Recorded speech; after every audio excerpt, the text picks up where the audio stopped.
Hey golfers, Will here, Golf Psychologist. Today I'm going to be covering 3 essentials for a good swing. Let's get started.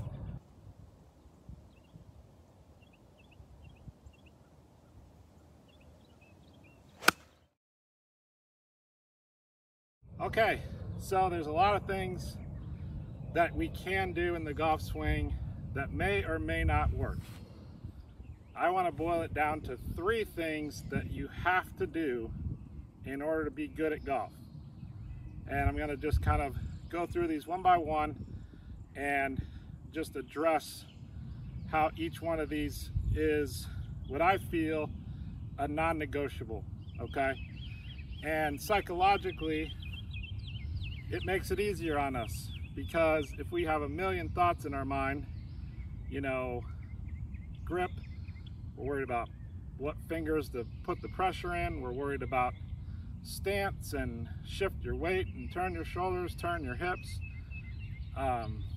You know, release the club, get to the left side. If you add up all of those thoughts, it's way too much and our brain reaches overload and we can't do it. So we got to boil it down to the basics and just work on those. And if we do those, we're going to see some results. So the first one is that the hands have to work in. Throughout the golf swing, they have to be going in. Of course, there's variations to this. I can take the club away like this, but then my hands have got to go in, even if I'm starting to move the hands away from the body. If I do that, it's okay, but they got to keep going back. And that's kind of how I swing, is I start in here close, my hands move toward the ball for a split second, then I'm pulling them back behind into this location. Now here's why they got to go in. The hands have to go in. You've got to turn that right shoulder, that trail shoulder, into a position where it gets back early. If that arm is moving like this and then the elbow moves like that, that shoulder never rotates externally. It ends up rotating internally, like more of that motion where it's moving away from the rib cage and then flying out. It's got to be right away or very early in the swing, after the takeaway at least. It's got to start moving back. So how do we do that? How do we learn that? Well, the first thing I would say is exaggerate it. So I'll show you what I mean. I've got just a wedge here, and I'm going to set up and I'm going to exaggerate how far I can get the hands inside. I'm just going to whip them way inside and get really deep and not worry about what happens to the club. Just focused on the hands moving as far inside as I can. And when I do that, it's going to force that trail shoulder to move back. That's essential number 1. Your shoulders have to turn. They have to turn back. If they're turning out and away from you, and then you're lifting the club with your hands and arms, you will never be good at golf. It doesn't matter what you do or how hard you work or how many times you spend on the range. The best ball strikers of all time had an incredible, easy shoulder turn. Now you can see that this is not hard on my body if I move my hands in here. I'm not straining, I'm not stressing. My body's just responding because of where I'm moving my hands. So you just exaggerate it.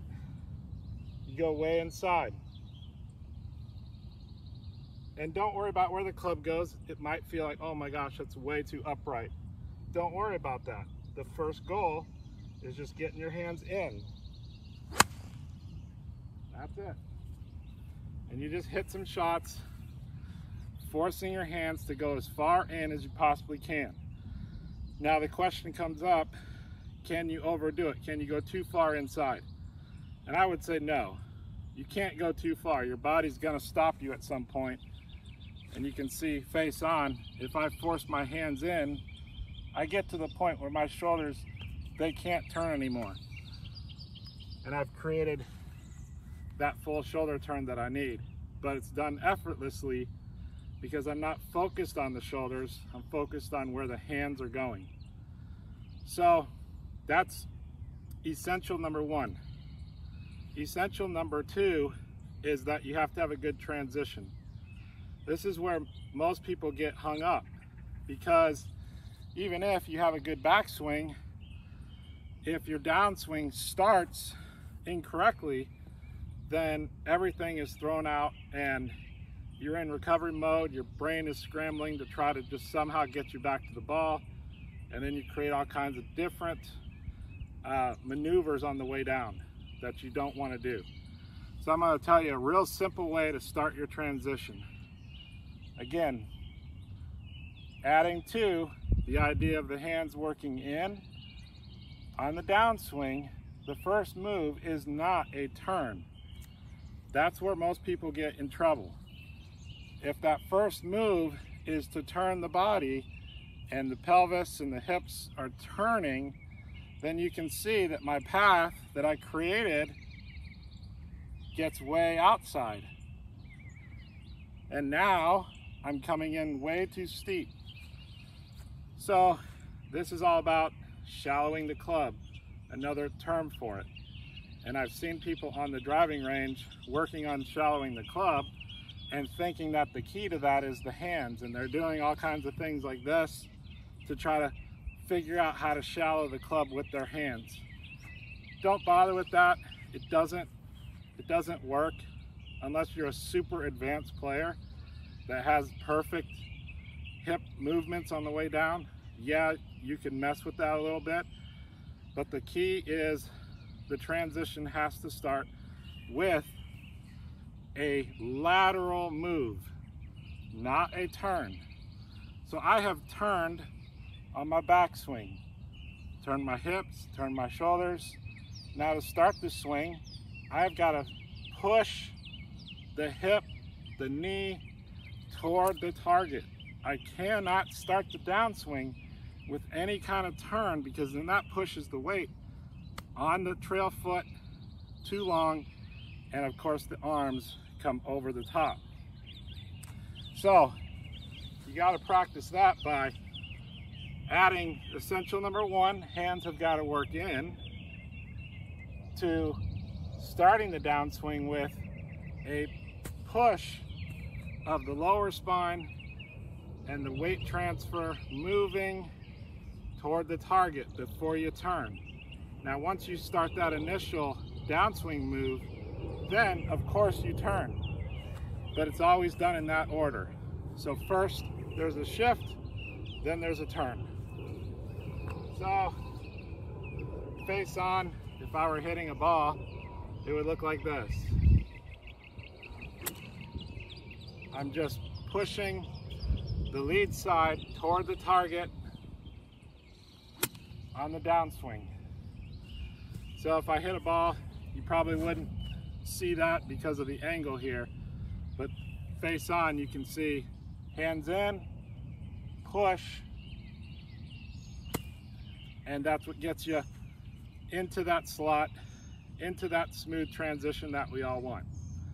Okay, so I've covered two, and in the next video I'm going to cover the third one because it's a little more complex. So be looking for essential number 3 coming up in the next lesson video. Take these and put them into practice, and good luck. We'll see you next time.